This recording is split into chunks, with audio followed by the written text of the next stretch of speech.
नमस्कार मेरे प्यारे दोस्तों। देखिए मेंस दिलाए अब 1 महीना हो गया है, बहुत रेस्ट हो गया आप लोग का। कई लोग का सवाल आ रहा है कि भैया अब मेंस के बाद क्या करें, इंटरव्यू की तैयारी करें, फिर से प्रीलिम्स की तैयारी करें या क्या करें। क्या अभी जो वार्डन का एग्ज़ाम है कई बार मेंस हो गया, तो इनकी तैयारी करें जो वनडे एग्ज़ाम है, क्या अप्रोच रहना चाहिए हमारा, इसके बारे में बहुत सारे सवाल आ रहे हैं। दूसरा ये भी आ रहा है कि अगर किस टाइप से अप्रोच, अभी रिजल्ट आ जाए उसके बाद इंटरव्यू की तैयारी करें कि अभी से थोड़ा थोड़ा चालू कर दें। कुछ लोग का ये भी डर है और वो जायज़ डर है। देखिए ऐसे मैं बहुत सारे लोगों को जानता हूँ जो इंटरव्यू दिलाए और प्री नहीं हो पाया। तो अब हम प्री को कैसे अप्रोच करें, अगले बार फिर से नहीं हो, मान लीजिए नहीं हुआ धोखे से, तो क्या करें। तो उन सब सवालों की हम चर्चा करेंगे। अगला एक और मेजर टॉपिक है कि इंटरव्यू की तैयारी कैसे करें, मतलब इंटरव्यू में ऐसा क्या करें कि अच्छे से तैयारी हो जाए। तो इन मुद्दों पे हम आज का ये वीडियो रखेंगे। छोटा सा वीडियो होगा, ज़्यादा बात नहीं करेंगे, मतलब आगे ज़्यादा बात करेंगे। पहली चीज़ तो ये है कि एक डिलेमा है आपके सामने कि मैं क्वालिफाई होऊंगा कि नहीं होऊंगा। दूसरा डिलेमा होगा कि रिज़ल्ट कब तक आएगा। देखिए जो सूचना है मेरे पास कि सितंबर मिड तक तो आपकी चेकिंग चलेगी। सितंबर मिड मतलब 7-8 सितंबर तक आपकी चेकिंग चलेगी, उसको आप 15 तक मान लीजिए। तो 15-16 सितंबर तक अगर आपकी कापी चेक होगी, उसके बाद फिर जो भी प्रोसेस है वो होगा। तो आप ये मान के चलिए कि सितंबर आखिरी तक या अक्टूबर पहले वीक में आपका रिज़ल्ट आ जाएगा। और एक प्रोसेस समझिए कि अगर अक्टूबर पहले वीक में रिज़ल्ट आया, उसके बाद आपको करीब 10-15 दिन देंगे इंटरव्यू चालू करने के लिए। मतलब इंटरव्यू फिर चालू होगा अक्टूबर लास्ट वीक में मान लीजिए, फिर नवंबर तक आपका इंटरव्यू होगा। नवंबर में रिज़ल्ट आ जाएगा इंटरव्यू के आखिरी दिन। और जनरली क्या होता है कि 1/3 लोग का ही सिलेक्शन होना है, मतलब जितने भी इंटरव्यू दिलाएंगे उनमें से 1/3 लोग ही फाइनली सेलेक्ट हो पाएंगे। तो बाकी जो नहीं सेलेक्ट होंगे, और ऐसे भी लोग मतलब जो सेलेक्ट भी हो जाते हैं, जिनको जो पोस्ट चाहिए रहती है उससे नीचे अगर पोस्ट मिलती है तो वो फिर दिलाते हैं।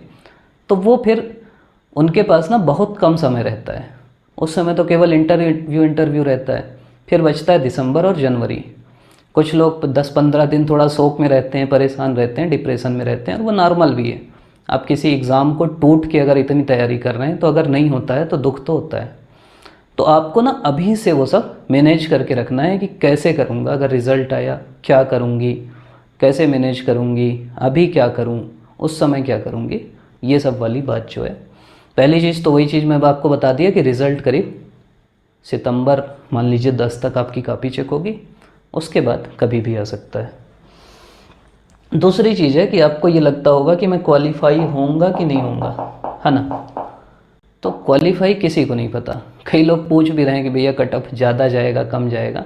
देखिए कट ऑफ 2-3 फैक्टरों पे डिसाइड होता है। पहला तो क्वेश्चन पेपर की प्रकृति। क्वेश्चन पेपर पहले से कठिन था, ये तो निर्विवाद रूप से सत्य चीज़ है।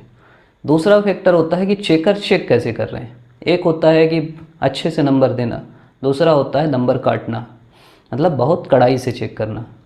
तो अगर अच्छे से नंबर देंगे तो फिर नंबर बढ़ जाता है, कड़ाई से चेक करते हैं तो कम हो जाता है।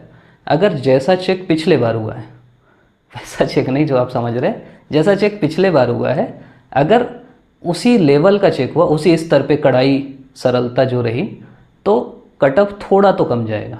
पिछले बार से मान लीजिए 40-50 नंबर आप अपनी अपनी कैटेगरी में कम कर लेना, वो जाएगा। लेकिन ना आप खुद अपना नंबर डिसाइड नहीं कर सकते। कई लोग बताते हैं कि मेरा भैया 749 बन रहा है। ये क्या लॉजिक है यार। अब भाषा आप बता सकते हो, निबंध कैसे बता दोगे कितना आएगा, पेपर 3 कैसे बता दोगे। तो आप अपना नंबर गेस कभी नहीं कर सकते, और असली खेल आधे नंबर का ही होता है। तो आप वो गेस कभी नहीं कर सकते। इसलिए मैं बोल रहा हूँ कि आप अपना कट ऑफ नहीं समझ सकते। अगर आप मेंस दिए हो तो आप ये मानो कि मैं इंटरव्यू दिला सकता हूँ, ये मान के चलो। मतलब यहाँ पे एक होगा यस, एक होगा नो, जिसका बहुत ख़तरनाक तरीके से बिगड़ा है। जैसे कोई बोल रहा है कि भैया पेपर 4 तो फेल ही हो जाऊँगा, वो तो अगली तैयारी करो। लेकिन जो ऐसा है जिसको लग रहा है कि ठीक ठाक गया है, हो भी सकता है नहीं भी हो सकता, वो ये माने कि अभी तक हो सकता है। जिस दिन रिज़ल्ट आएगा नहीं होगा तो कोई दिक्कत नहीं। अब अगली बात है कि तैयारी कैसे करें। अब मान लीजिए हम यस की कैटेगरी में, तो तैयारी कैसे करें। अगर आप नो वाली कैटेगरी में, तो एक वीडियो हम लोग अभी ही डाल देंगे कि अगला क्या रणनीति हो, वो देख लीजिएगा। अब जो यस वाली कैटेगरी में, उनके सामने 3 चीज़ है, एक है प्री, एक है मेंस और एक है इंटरव्यू। देखिए प्री, आपको पता है प्री की महत्ता की, ऐसे बहुत लोग होंगे जो पिछली बार भी बिल्कुल बॉर्डर में थे, मेंस दिला दिए, इस बार फिर हो सकता है वैसा हो जाए, क्योंकि तैयारी लोगों की ना बढ़ रही, जो भी बच्चे अब तैयारी कर रहे हैं, जो नए नए बच्चे आ रहे हैं, उनकी तैयारी थोड़ा ज़्यादा बढ़ रही, अच्छे से तैयारी कर रहे हैं, तो रिस्क तो है कि आपका होता है नहीं होता क्या होता है। तो प्री के लिए मैं ये बोलूँगा, मतलब अभी जो इंटरव्यू दिला सकते हैं, प्री के लिए ना एक टेस्ट सीरीज़ ले लो, कोई भी टेस्ट सीरीज़ जो हफ्ते हफ्ते में होती है, ऐसा नहीं कि रोज़ होने वाली, जो हफ्ते हफ्ते में जो भी टेस्ट सीरीज़ होती है दिलाते रहो। उससे आपका फ़ायदा ये होगा कि भाई आपको पता सब है। हम लोग क्या होता है ना, दिमाग की ये कमजोरी है कि वो भूल जाता है, तो अगर आप टेस्ट दिलाते रहोगे तो आप भूल लोगे कम, मतलब आप लिखते रहोगे, आपकी एक प्रैक्टिस में रहेगा कि अच्छा इतिहास में ये है, संविधान में ये है, करंट अफेयर में ये चल रहा है, तो आपको पता रहेगा, आप उस चीज़ से जुड़े रहोगे। दूसरा काम आप क्या कर सकते हो कि एनसीईआरटी उठा लो, यह मैं मेंस में भी बोलूँगा। देखिए प्रीलिम्स में जो भी सवाल इस बार आ रहे हैं मैक्सिमम एनसीईआरटी से है, अगले बार वो पैटर्न और अच्छे से बढ़ेगा, क्योंकि इसमें ना दावा आपत्ति का बहुत झंझट नहीं रहता। वो जब अपने मन से लेते हैं ना तो बहुत दावा आपत्ति लगती है, फिर कोर्ट ये वो दिमाग ख़राब हो जाता है।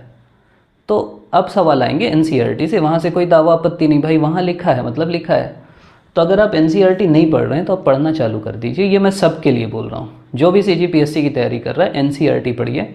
एक वीडियो हम लोग का कि कौन कौन सी एनसीईआरटी पढ़ना है वो पढ़ लेना। जैसे नॉर्मल मैं बता दूं कि देखिए भूगोल आप पूरी पढ़ लो, जो भी भारत के भूगोल से संबंधित है। इतिहास में आप जो भी भारत के इतिहास से संबंधित है, 6वीं 7वीं 8वीं और 12वीं में 3 पार्ट है, वो पढ़ लो। इकोनॉमी में जो भारतीय अर्थव्यवस्था संबंधित चैप्टर हैं वो पढ़ लीजिए। आप स्पेसिफिक हो सकते हैं कि अच्छा ये चैप्टर है, ये पढ़ लेता हूँ। उसके बाद क्या बचा, हिस्ट्री, इकोनॉमी, जियोग्राफी, पॉलिटी आप लक्ष्मीकांत से ही पढ़ लीजिए। पॉलिटी में एनसीईआरटी अगर बहुत पढ़ना है तो एक आज़ादी के बाद का भारत वाली बुक है वो पढ़ सकते हैं, और संविधान सिद्धांत एवं व्यवहार करके वो पढ़ सकते हैं, 11वीं 12वीं की किताबें हैं वो पढ़ सकते हैं। उनसे हो सकता है एक आध दो सवाल, उनके जो बॉक्स बने रहते हैं ना वहाँ से सवाल आ जाएँ।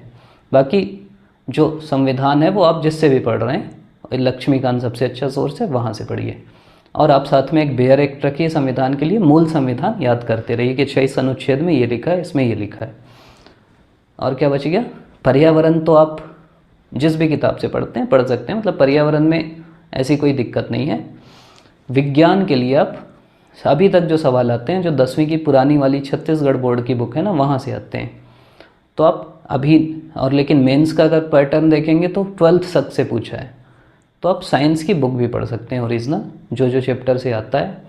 इसके अलावा जो प्रीवियस ईयर क्वेश्चन है उनके आधार पे आप सवाल बना सकते हैं विज्ञान के। तो आप एनसीईआरटी पे फोकस करिए, मेरा कहना ये है।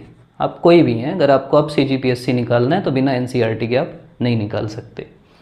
तीसरा काम हम लोग ये कर सकते हैं प्रीलिम्स के लिए कि मतलब जो पिछले साल के सवाल हैं ना, प्रीलिम्स के प्रीवियस ईयर क्वेश्चन जनरली लोग करके रखते हैं, आप करे भी होंगे, लेकिन एक बार ना देखते रहिएगा बीच बीच में। उससे क्या होता है ना कि आपको मतलब एक वो रहेगा, एक कॉन्फिडेंस रहेगा अपने ऊपर, और आपको ना एक पता रहेगा कि अच्छा प्रीवियस ईयर क्वेश्चन इस पैटर्न में आ रहे हैं, तो ये कोई बहुत बड़ी बात नहीं है। आखिरी में अपन क्योंकि नहीं कर पाते तो बीच बीच में देखते रहिए। तो ये प्रीलिम्स की रणनीति हो गई। बहुत अभी की स्थिति में ज़्यादा मत पढ़िए, फिर वो जो दिसंबर जनवरी वाला टाइम रहेगा उसमें अपने आप को झोंक दीजिए। हाँ, एक चौथी चीज़ करंट अफेयर। करंट अफेयर अब जो आ रहा है वो थोड़ा सा, वो जो अपन आखिरी में पतली सी किताब पढ़ लेते थे ना, उससे पूरा नहीं आ रहा है, तो आपको थोड़ा अपडेटेड होना चाहिए, क्योंकि ये अपना लेवल बढ़ा सकता है। तो आप थोड़ा थोड़ा पढ़ते जाइए। करंट अफेयर इसलिए भी मैं बोल रहा हूँ क्योंकि आपको इंटरव्यू दिलाना है, और इंटरव्यू में करंट अफेयर का बहुत रोल है, तो प्रीलिम्स में वो काम आएगा। तो प्रीलिम्स में भी मैं साथ साथ बोल दिया। अगली चीज़ है मेंस। मेंस के लिए हमको क्या करना है, इसमें अगर आप ज्वाइन कर सकते हो तो इसमें भी कर लो एक टेस्ट सीरीज़। आप अभी अगर मेंस दिए हो तो आपको पता है कि असली खेल ना लिखने का है। मतलब अगर आप वहाँ पे सोच के तुरंत नहीं लिख पाते तो आपका पेपर नहीं होगा, नंबर नहीं आएगा। तो कोई भी टेस्ट सीरीज़ आप ज्वाइन कर सकते हो कि हफ्ते में एक बार लिख दिए, उससे देखिए असली क्या है कि अगर मैं इसलिए बता रहा हूँ कि अगर इस बार हो गया तो कोई दिक्कत नहीं है, नहीं हुआ तो अगले बार फिर उसी चक्र में आप ना फंसो, इसलिए अभी से तैयार रहो। अगली चीज़ क्या है कि मेंस के लिए आप क्यों पे जोर दीजिए, मतलब एनालिटिकल थिंकिंग डेवलप कीजिए। कोई भी चीज़ हो रही है उसके पीछे का जो तर्क है ना वो समझिए और सोचने का प्रयास कीजिए कि इसका राजनीतिक पहलू क्या है, आर्थिक क्या है, सामाजिक क्या है, सांस्कृतिक क्या है, भौगोलिक क्या है। जब आप क्यों सोचने लगेंगे ना तो जनरली सवाल आपके बनने लगेंगे। जैसे नई शिक्षा नीति क्यों आई भाई, कारण क्या है तो छोड़ो, पता है वो हमको, आई ही क्यों। तो जब आप ऐसा सोचेंगे ना कि पानीपत का सभी युद्ध पानीपत में क्यों हुए, तो अब पीएससी क्योंकि आगे जब जिस हिसाब से वो आगे बढ़ रहा है ना तो ये सवाल पूछ सकता है, जो यूपीएससी का ट्रेंड है कि युद्ध पानीपत में ही क्यों हुए तीनों, या कुछ भी पूछ सकता है वो कि अंग्रेज ही भारत क्यों आए, भारत ही क्यों आए, बाकी जगह क्यों नहीं गए।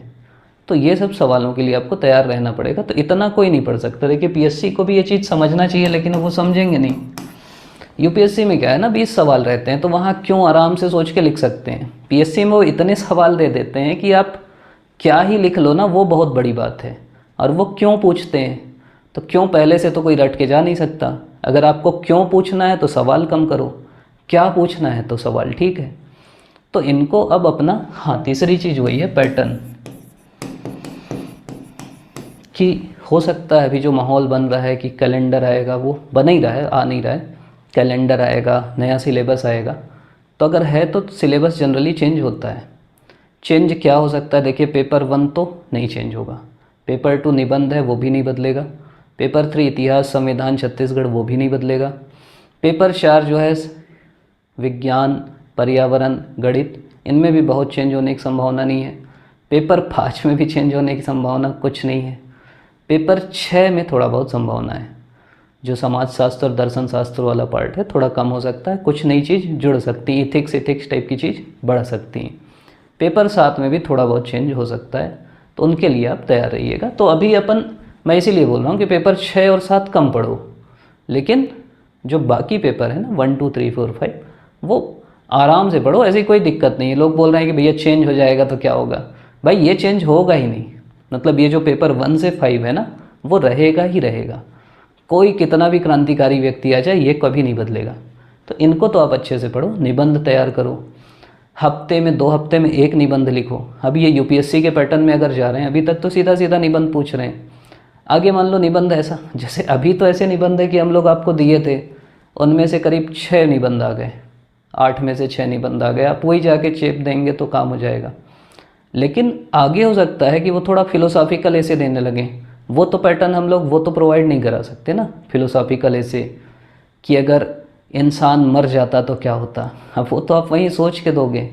तो उसके लिए मरने के बाद आदमी कुछ नहीं सोचता, मरने के बाद आदमी कुछ नहीं बोलता, बिना सोचे और बिना बोले आदमी मर जाता है, लिखो इसके बारे में। तो वो वहीं सोच के लिख सकते हैं ना, इसलिए ऐसे भी थोड़ा सा आप देखते जाइए कि अच्छा ये ऐसे लिखते हैं, ये तरीके होते हैं। तो ये सब आप मेंस के लिए कर सकते हो, टेस्ट बिल्कुल दे सकते हो।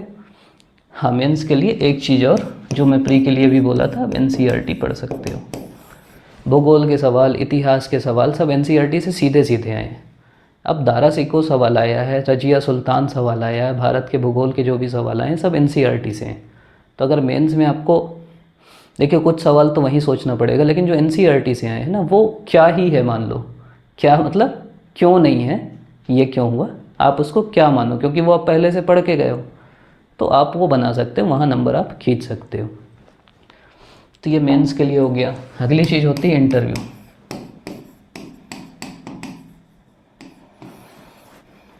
इंटरव्यू में हम क्या कर सकते हैं, पहली चीज़ है कि वीडियो देख लेना है। एक वीडियो है हम लोग के चैनल में, अभी पिछले ही वीडियो होगा, बहुत इत्मीनान से अच्छे से मैं बताया हूँ कि कैसे कैसे इंटरव्यू में सामने वाला पूछता है, कैसे कैसे आपको ज़्यादा से ज़्यादा नंबर लाना है।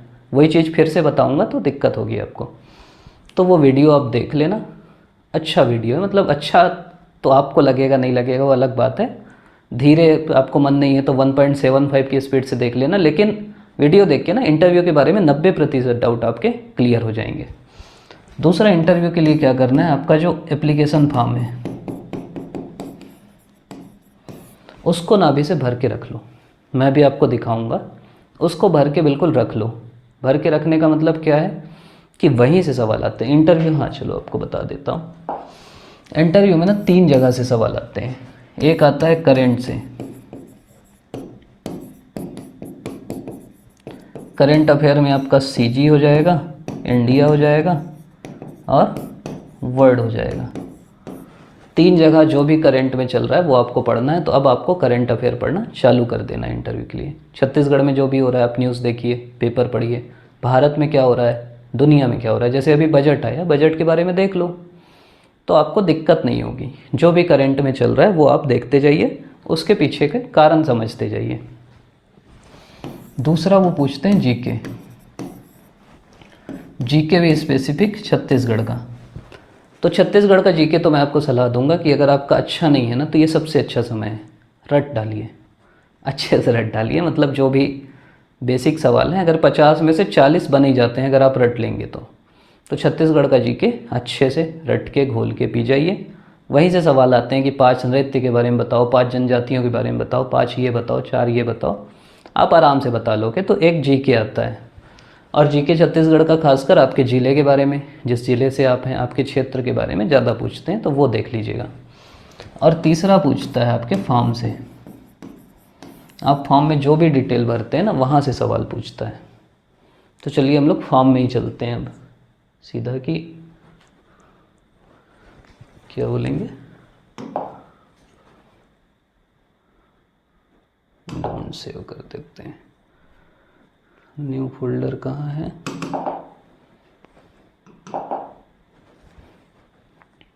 तो ये फॉर्म जब भी आप पीएससी का इंटरव्यू देंगे तो ये आपका पूरा, ये राज्य सेवा परीक्षा 2022 का है। ये पूरे फॉर्म रहते हैं, अनुप्रमाणन पत्र रहता है जिसमें आपको अपनी पूरी डिटेल भरना होता है। तो ये जनरली नहीं जाता पीएससी वालों के पास। अनुप्रमाणन में ये भी रहता है कि पिछले साल आप कहाँ रहे, इतने सालों में कहाँ कहाँ रहे। ये फॉर्म है जो पीएससी के जो इंटरव्यू लेने वाले हैं ना, इस फॉर्म को हमको क्या करना रहता है, 6 प्रतियों में भरना रहता है। एक चीज़ अभी से जान लो, कई लोग ना 6 प्रति हाथ से लिखते हैं। आपको बढ़िया काली पेन से लिख लो और उसकी फ़ोटोकॉपी करा लो। अच्छी फ़ोटोकॉपी, मतलब अच्छी फ़ोटोकॉपी मतलब दुकान देख के जाना कि जहाँ बढ़िया अच्छे, वो वाला नहीं कि मतलब वो रहता है ना स्याही कम हो गई, कागज़ घिसा आ रहा है, वैसा नहीं, बढ़िया फ़ोटोकॉपी है। और 6 कॉपी करा लो और 6 कॉपी में साइन कर दो। ये करना, साइन करके फ़ोटोकॉपी मत कराना, पहले फ़ोटोकॉपी करा लेना फिर साइन कर देना। पहले आता है पद का नाम। तो पहला सवाल यहीं से आ सकता है कि जैसे पद में आप कुछ खतरनाक कर दिए कि आप डिप्टी एसपी को आखिरी में भर दिए, तो बोलेंगे कि यार मतलब तुम बहादुर नहीं हो क्या, ये नहीं हो क्या। तो आपको जो भी आप प्रेफरेंस भरे हो ना उसके लिए, उसके बारे में आपको वो रहना चाहिए, मतलब जवाब तैयार रहना चाहिए कि नहीं सर ऐसा ऐसा है, मैं तैयार हूँ लेकिन ये ज़्यादा अच्छा लगता है मेरे को। आप कोई मान लीजिए ऊपर कई लोग वो भर देते हैं आबकारी अधिकारी, तो कमाने जा रहे हैं क्या, ऐसा पूछ सकते हैं। तो आप बताओ नहीं सर मेरे को इसमें इंटरेस्ट है, ये जो भी है वो तैयार करके जाओ। वो सवाल 100% आपसे पूछ सकते हैं। अगर कुछ नॉर्मल पैटर्न से आप कुछ अलग किए, कई लोग नायब तहसीलदार ऊपर रख देते हैं कि डिप्टी कलेक्टर में प्रमोट होंगे, तो उसका भी कारण रहे, ये नहीं रहे कि मतलब पता सबको है लेकिन आप कारण थोड़ा लॉजिकल लेके जाइए। रोल नंबर आपको याद रहना चाहिए, मतलब वो पूछ सकते हैं देख के अपना रोल नंबर बताओ। कई लोग को याद नहीं रहता, मेरे को भी नहीं रहता था, लेकिन मैं आपको बता रहा हूँ कई लोग से पूछे भी थे, तो कम से कम वो पूछें तो आपको पता रहे। साक्षात्कार की तिथि अगली चीज़ है। ये जो तिथि है, इस तिथि में आप ये ध्यान रखिए कि इस दिन कुछ हुआ तो नहीं है। इसी दिन आप बैठेंगे तो इस डेट को आप गूगल में सर्च कर लीजिए और देख लीजिए कि हाँ इस दिन क्या क्या घटनाएं हुई हैं, ठीक। फिर अगला है कि निवास स्थान, जिला और राज्य। तो आपका जो निवास स्थान है वो अगर कुछ नई चीज़ है तो उससे सवाल पूछ सकते हैं, आपके ज़िले से सवाल पूछ सकते हैं, आपके राज्य से सवाल पूछ सकते हैं। राज्य तो सबका सेम होगा, जिला से स्पेसिफिक पूछ सकते हैं। और इनमें कुछ ऐसी गलती मत कर देना कि जिला, जैसे हम लोग के एक भैया हैं वो जीपीएम लिख दिए।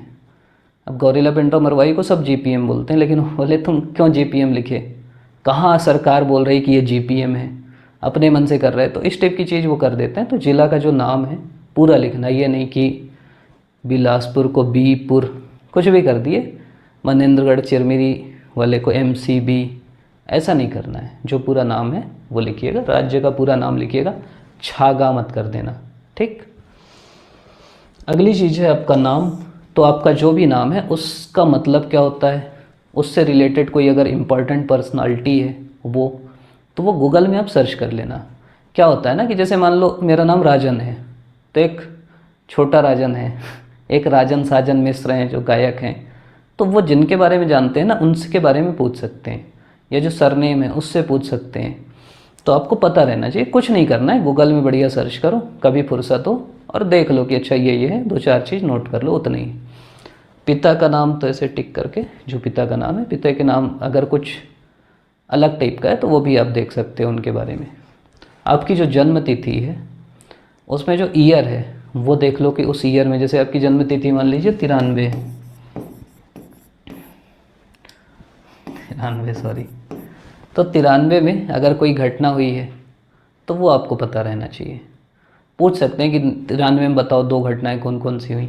आपकी जन्म तिथि की डेट जो है, उस डेट में जो जो घटनाएं हुई हैं वो देख लो। अभी समय है इसलिए मैं बोल रहा हूँ। फिर आप क्या छत्तीसगढ़ के अनुसूचित जाति अथवा के सदस्य हैं, तो अगर हैं तो हाँ लिख के टिक कर दिए कि हाँ इसके सदस्य हैं। अगर सदस्य हैं तो आपको आरक्षण से रिलेटेड सवाल भी वो पूछ सकते हैं। तो आरक्षण से रिलेटेड जो भी सवाल हैं, जो भी अनुच्छेद हैं, आरक्षण होना चाहिए कि नहीं, निजी क्षेत्र में होना चाहिए कि नहीं, ऐसे सवाल पूछ सकते हैं। तो आप उसके लिए तैयार रहो। अगर आपके माता पिता ठीक ठाक पोस्ट में हैं, अच्छे उसमें हैं, तो वो भी पूछ सकते हैं कि जो अच्छे लोग हैं उन्हीं को मिल रहा है तो क्या होगा। तो इन टाइप के सवालों के लिए तैयार रहिए। आरक्षण के बारे में 1-2 वीडियो देख सकते हैं, जैसे दिव्य कीर्ति सर का अच्छा वीडियो है, वो देख लेंगे, आपको एक समझ पैदा हो जाएगी। फिर अगला आ सकता है आपके परीक्षा के विषय। देखिए 10+2 आप कहाँ से किए हो, तो जो भी आपके विषय है ना वहाँ से 1-8 सवाल पूछ सकते हैं जनरली। 12वीं से नहीं पूछते, 12वीं तो कॉमन रहता है। उत्तीर्ण होने का वर्ष दिनांक ध्यान रखना, क्योंकि आप भरे हो, श्रेणी पता ही रहती है। बोर्ड जो है आपका जैसे CBSE है, तो CBSE के बारे में सवाल पूछ सकते हैं कि CBSE कब बना, क्या था। आपका जैसे कोई स्कूल है तो आपसे पूछेंगे आपके स्कूल का नाम क्या है, और फिर उसके बारे में पूछ सकते हैं कि अच्छा उसका ध्येय वाक्य क्या है। जैसे हम लोग नवोदय विद्यालय से हैं तो पूछ सकते हैं कि नवोदय विद्यालय कब बना, क्या उद्देश्य था, उसका मोटो क्या है, उसका जो वाक्य रहता है, जैसे उसका प्राज्ञानम ब्रह्म है तो वो क्या है। ऐसे सवाल पूछ सकते हैं। अभ्युक्तियाँ मतलब आप कुछ अलग किए हो, आप टॉप पर किए हो, आपको कोई .1 सर्टिफिकेट मिला हो तो वो लिख सकते हो। और वैसी चीज़ लिखना जो आपको, जैसे मेरे को 12वीं में ना हिंदी में 98 नंबर कुछ मिला था, तो .1 सर्टिफिकेट होता है कि टॉप के .1 लोग को मिलता है। मैं जनरली नहीं लिखता था, लिखता तो फिर वो हिंदी से सवाल पूछते और वो मेरे से नहीं बनता। तो वही चीज़ लिखो जो आप चाहते हो वो आपसे पूछें, ये आपको नंबर नहीं दिलाएगा एक्स्ट्रा। तो ऐसी कोई भी चीज़ मत लिखो जिससे आप नहीं चाहते कि वो पूछें, समझ रहे हैं। तो ये आपको ध्यान रखना है। स्नातक जो भी है आपका BA BSc विषय में आप डाल दो, इस विषय से सवाल पूछ सकते हैं। तो यहाँ अगर आपके ज़्यादा विषय है ना तो वो विषय डालो जो जिससे आप चाहते हो कि वो सवाल पूछें। उत्तीर्ण होने का दिन, प्राप्तांक, ये तो नॉर्मल है। जो आपका विश्वविद्यालय उससे सवाल पूछ सकते हैं, जैसे किसी का गुरु घासीदास विश्वविद्यालय है तो कब बना।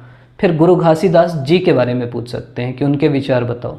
समझ रहे हैं कि अगर आप यहाँ पे GGU लिख दिए, गुरु घासीदास यूनिवर्सिटी, तो गुरु घासीदास जी से सवाल आ ही सकते हैं। या गुरु घासीदास यूनिवर्सिटी का जो ध्येय वाक्य है ना कि ज्ञान पंथ कृपाण के धारा, वहाँ से सवाल आ सकते हैं, तो वो आपको ध्यान रखना है।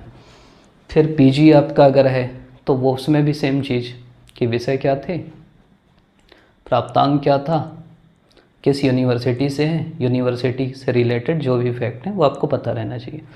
कभी कभी क्या रहता है ना कि हम लोग पढ़ते हैं तो नहीं पता रहता, लेकिन अब सर्च कर लो। अन्य में अगर कोई ऐसी चीज़ जिसके बारे में आप चाहते हो कि वो पूछें तो लिख दो। अब कई लोग क्या रहते हैं, PGDCA रहते हैं, वही CV रमन वाले या मतलब प्राइवेट यूनिवर्सिटी वाले, तो उनको कुछ नहीं पता रहता, वो बस पेपर दिलाते हैं, पास हो जाते हैं और ताव ताव में लिख देते हैं। अब वो पीजीडीसीए से फिर जब सवाल पूछते हैं तो फंस जाते हैं। तो ऐसा ना अपना कब्र नहीं खोदना है, अपना गड्ढा नहीं खोदना है। आप नहीं लिखोगे कुछ दिक्कत नहीं है। तो अगर कोई ऐसी चीज़ है तो लिखो, या तो मत लिखो। मतलब मैं ये सलाह दूंगा। यहाँ ये ऐसा डॉक्यूमेंट नहीं है जिसमें आप कुछ चीज़ छिपाओगे तो आपको कुछ होगा। छिपाना नहीं है ना, हम बताना नहीं चाहते भाई, हमारा मन बस इतना ही बताने का है। तो ऐसा आप कर सकते हो, ये ध्यान रखना। मतलब यहाँ पे लिखा है कि अगर आपने प्रावीण्य सूची में स्थान प्राप्त किया है, जैसे कई लोग रहते हैं ना प्रावीण्य सूची में स्थान रहता है, तो अभियुक्तियों में उसको लिखना है। फिर अगला है कि यदि आप शासकीय, अर्धशासकीय अथवा अशासकीय पद पर सेवारत हैं या पहले रहे हो तो आवेदन करने की तारीख तक धारित सभी पदों का पूर्ण विवरण दें। तो जब आप आवेदन किए थे ना, तब तक जो जो आप जिस भी पद में रहें वो आप वर्णन कर दीजिए कि ये पद का नाम है, इस कार्यालय में इस दिन से इस दिन तक इतने मेरे को वेतन मिलता था। तो वो आप दे सकते हैं। कई लोग का एक ये भी सवाल है कि हम जैसे किसी नौकरी में जनरली एनओसी मांगते हैं। इंटरव्यू के समय अगर आप कहीं हैं पद में तो आपसे एनओसी मांगा जाता है, नो ऑब्जेक्शन सर्टिफिकेट।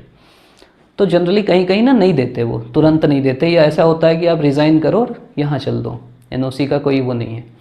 तो अगर आपको नहीं मिला तो आप ये ध्यान रखो कि आप जब भी प्रीलिम्स के लिए फॉर्म भरे थे तो आप एक आवेदन तो देते हो कि भाई मैं इसके लिए हूँ और मुझे अनापत्ति प्रमाण पत्र देने का कष्ट करें, कृपा करें। तो उस आवेदन की कॉपी रख लो और वो इंटरव्यू में लेके आ जाना, वो दिखा दो, वो मान जाते हैं कि भाई बस उनको ये चाहिए कि आप उनको बताए हो कि मैं इस पद में, मतलब मैं यहाँ अपना आवेदन कर दिया हूँ। ज़रूरी नहीं है, मतलब परेशान मत होना कि एनओसी नहीं मिली तो इंटरव्यू में नहीं बैठने देंगे। उनको भी पता है कि कई लोग नहीं देते, और अगर आपका यहाँ सिलेक्शन होगा तो वहाँ से आप रिज़ाइन दे के यहाँ आ जाओगे। तो जो आप आवेदन किए हो ना उसकी कॉपी ले आना। अगर आप नहीं किए हो तो अभी कर देना, जनरली प्रीलिम से पहले कर देते हैं लोग। अगर आप अभी पद में आए हो तो फिर ऐसी कोई दिक्कत भी नहीं है। अगला सवाल है कि आप विज्ञापन के अनुसार आवश्यक अनुभव रखते हैं। तो आपका जो भी विज्ञापन है उसमें ऐसा अनुभव की कोई बात ही नहीं है, तो यहाँ वो लिख दीजिएगा कि लागू नहीं। बढ़िया हिंदी में, इंग्लिश वाले नॉट एप्लीकेबल, हिंदी वाले लागू नहीं। इसकी मैं बात कर रहा हूँ।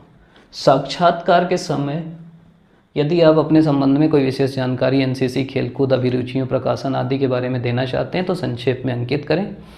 तो यहाँ ना ज़्यादा जानकारी मत देना, मतलब 2-3 टिप्स मैं दूंगा। पहली चीज़ ये नहीं कि आप 10-12 चीज़ भर दिए, एक तो एक लाइन दिए हैं, वो ज़्यादा चाहते भी नहीं आपसे, तो ज़्यादा मत देना पहली चीज़, क्योंकि ज़्यादा दे दोगे ना तो फिर सवाल नहीं पूछेंगे। ये ऐसी चीज़ है जहाँ आप अपने शर्तों पे खेलेंगे। मतलब इनके बारे में देखिए 2 टाइप के सवाल आते हैं। पहले सवाल जिनके बारे में आपको पता नहीं, वो कुछ भी पूछ सकते हैं। दूसरे सवाल जिनके बारे में आपको पता है कि ये पूछा जाएगा। जो अभी तक हम लोग चर्चा किए ना कि आपके कॉलेज के बारे में, स्कूल के बारे में, आपके नाम के बारे में, डेट ऑफ बर्थ के बारे में, आपकी पोस्ट प्रेफरेंस के बारे में, आपकी नौकरी के बारे में। अगर आप यहाँ पहले नौकरी करते हैं तो नौकरी के बारे में भी पूछेंगे। उसमें कुछ नई चीज़ है तो ये छोड़ के यहाँ क्यों आ रहे हैं, ऐसा सवाल ज़रूर पूछेंगे। वहीं रहो। जैसे हम लोग असिस्टेंट प्रोफेसर वाले हैं तो हमसे ज़रूर पूछेंगे कि तुम नेट हो तो असिस्टेंट प्रोफेसर बनो यार, इधर क्यों आ रहे हो, उधर तो बहुत सैलरी है।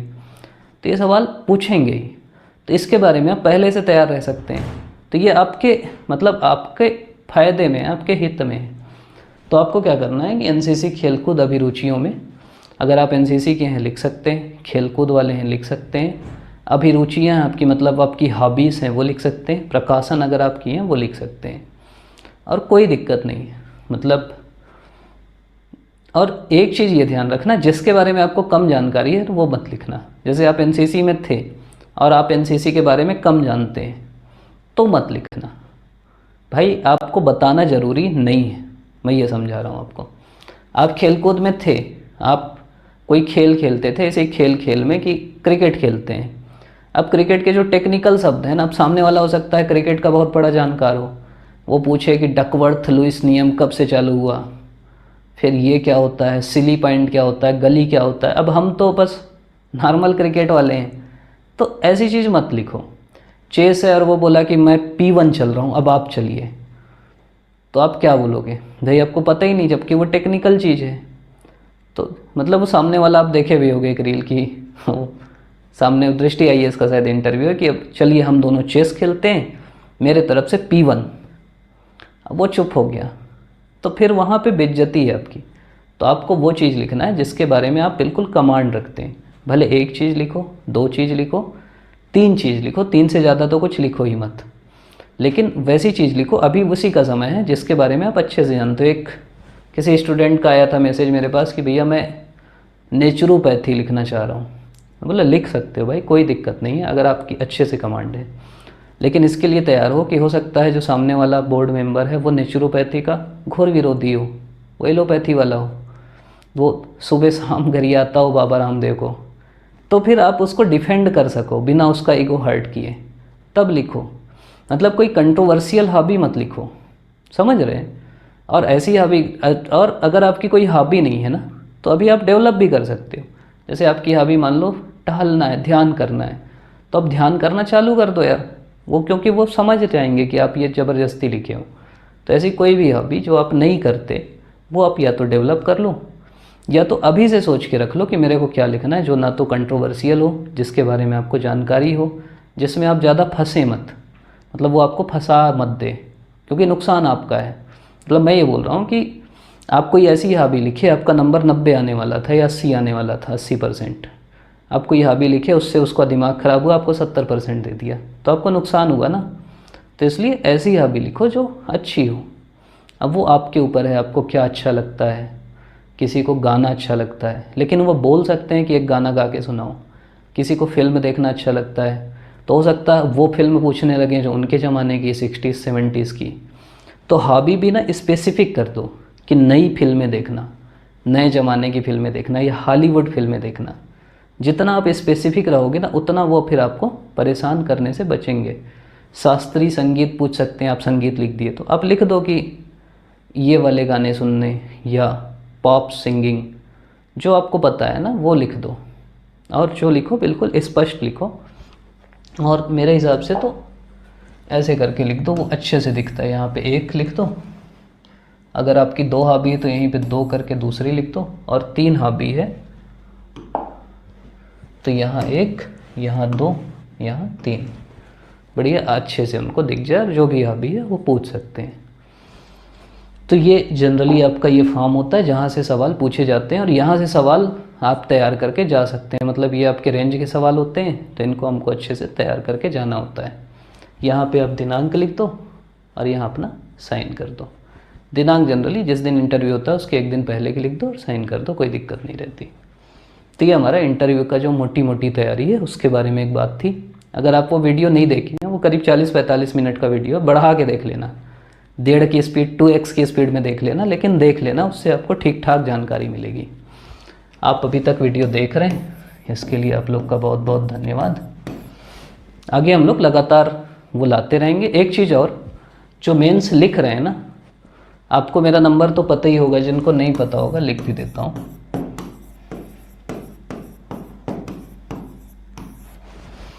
फ़ोन मत करिएगा, लेकिन व्हाट्सअप मैसेज कर दीजिएगा। और एक ग्रुप है हम लोग का CGPSC मेंस जो लिखने वाले हैं, तो अगर आप उस ग्रुप में नहीं जुड़े हैं तो जुड़ जाइएगा, लिंक मैं डाल दूंगा नीचे। और जो लिखने वाले हैं ना, आप इस फॉर्म को भरिए और लोगों से पूछिए कि क्या क्या सवाल पूछ सकते हैं। आप इस नंबर पे मेरे को भी भेज सकते हैं कि भैया ये फॉर्म मैं भर दिया हूँ अभी से, अब इससे मेरे से क्या क्या सवाल किए जा सकते हैं वो आप भेज दीजिए। मैं सवाल देख के भेज दूँगा, उनकी आप तैयारी कर लो कि ये सवाल पूछेंगे तो क्या बोलूँगा, ये पूछेंगे तो क्या बोलूँगा, ये पूछेंगे तो क्या बोलूँगा। उसकी आप अभी से तैयारी, मतलब दिन का में 1-2-3 घंटे निकालिए और बस तैयारी करिए, बात करने की प्रैक्टिस करिए। तो उस समय जब आएगा ना तो बहुत दिक्कत नहीं होगी, मैं आपको ये बोलना चाह रहा हूँ। और इंटरव्यू कभी ना कभी तो दिलाना है, तो इसलिए तैयार हो जाइए। नहीं होगा तो भाई अगले बार काम आएगा, तो ऐसी कोई दिक्कत नहीं होगी। ग्रुप में नहीं जुड़े हैं तो जुड़ जाइएगा, और आपका जो DF है उसको भर के भेजिएगा। तो मैं बिल्कुल, मतलब मेरे पास भी भेज सकते हैं, आपके जो भी और मेंटर हों, गाइड हों, सर हों, आपके घर वाले हों, उनको दिखा सकते हैं, कलीग हों कि लो इससे संबंधित सवाल पूछो। सवाल ज़्यादा नहीं रहते, फिर आप उससे ना क्या बोलेंगे, एक्लेमेटाइज हो जाएंगे, तो फिर सवाल नए नहीं लगेंगे। मैं आपको ये समझाना चाह रहा हूँ। आप अभी तक वीडियो देख रहे हैं, इसके लिए आपका बहुत बहुत धन्यवाद।